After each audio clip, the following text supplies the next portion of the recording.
The cargo bay of the Valorous Dawn hummed with the low thrum of anti-gravity stabilizers as the diplomatic delegation from the Jatari Consortium gathered around their latest predicament. 6 aliens stood in a semicircle, their crystalline exoskeletons refracting the harsh overhead lights into rainbow patterns across the metal floor. "This is unacceptable," chittered Ambassador Kathresh, his translator unit struggling to keep pace with his rapid mandibles. "The ceremonial gift must be presented at the summit in 43 minutes, and we cannot move it." The object in question sat in the center of the bay, a cube approximately 1 meter on each side, wrapped in traditional Jatari ceremonial cloth that shimmered like liquid starlight. Inside lay the Prism of Unity, a priceless artifact meant to symbolize the proposed alliance between humanity and the consortium. Thomas Chen, the human ambassador's senior diplomatic aide, leaned against the doorframe with his datapad, reviewing the summit itinerary for what felt like the 100th time. At 28, he'd already participated in first contact scenarios with 3 species, but the Jatari were proving to be the most meticulous yet. "What's the holdup?" he asked without looking up, his thumb scrolling through the security protocols. "The gravitational dampeners in the ceremonial wrapping are malfunctioning," explained Scientist T-Rex, her smaller frame vibrating with distress. "The box now weighs approximately 400 of your kilograms. We've requested a Class 7 power loader, but it won't arrive in time." Thomas glanced up briefly. "Can't you folks just lift it? You've got 6 people here." The delegation fell silent. Ambassador Kathresh's primary eyes swiveled toward Thomas with what the human had learned to recognize as profound confusion. "Lift it," the ambassador repeated. "Junior Aide Chen, perhaps your translation matrix is malfunctioning. The container mass is 400 kilograms. Our species' average lifting capacity is approximately 15 kilograms per individual. Even with all 6 of us and our exoskeleton enhancements, we can manage perhaps 120 kilograms at absolute maximum. It would be physiologically impossible." "Right," Thomas said absently, firing off a message to Anaya about the revised seating arrangements for the Dravix delegates, who just announced they couldn't sit within 3 meters of the Korvax due to some ancient territorial dispute. "So what's the plan?" "We are discussing whether to request a heavy-lift drone from the station's cargo authority, though that will require 17 minutes of paperwork, or to see if we can disassemble and reassemble the ceremonial wrapping which could damage the—" "Hey, where exactly does this need to go?" Thomas interrupted, finally looking up from his screen. "The Grand Hall, Section 7 Alpha, why do you—" Thomas pushed off from the doorframe and walked over to the box. He slipped his datapad into his jacket pocket, typed a quick message on his personal comm unit, then bent at the knees. "Wait, what are you—" Kathresh started.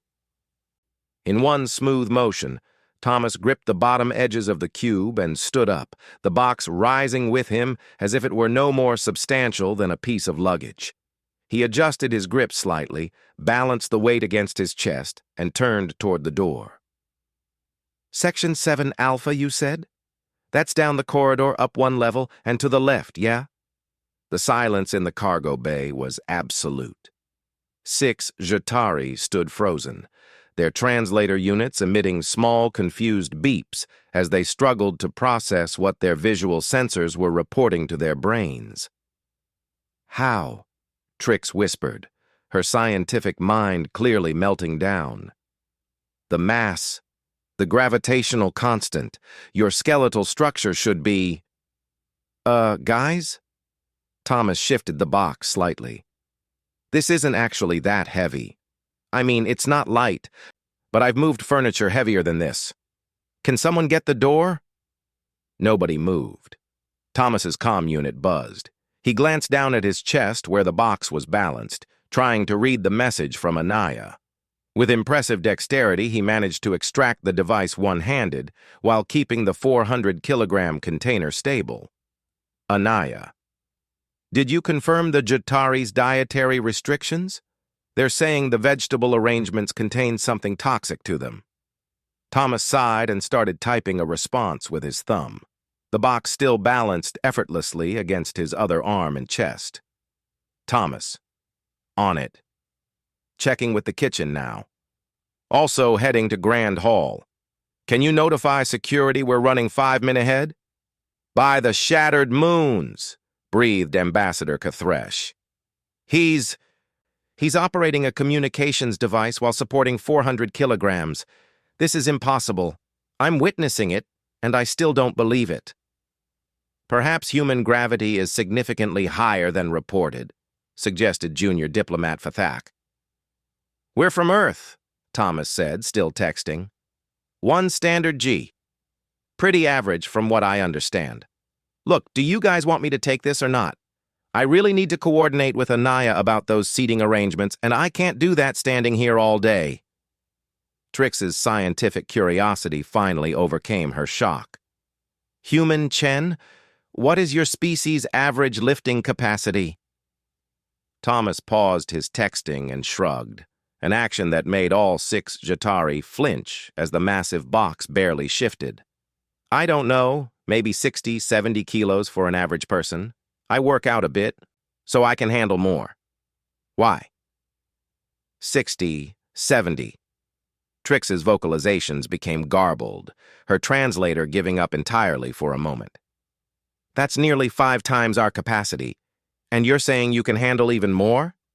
I mean, deadlift record for humans is over 500 kilos, I think? I'm nowhere near that level. This is just like carrying stuff. His comm buzzed again. Seriously, guys, I need to get moving. Ambassador Kathresh's primary eyes locked onto Thomas with a new expression, something between terror and awe. We were going to propose a military alliance with your species. Yeah, that's what this whole summit is about, Thomas confirmed. We were concerned about whether humanity had sufficient defensive capabilities to be a worthwhile partner. And? The ambassador's crystalline structure seemed to dim slightly. Junior Aide Chen, in our species' entire military history, the development of powered exoskeleton technology was considered our greatest advancement.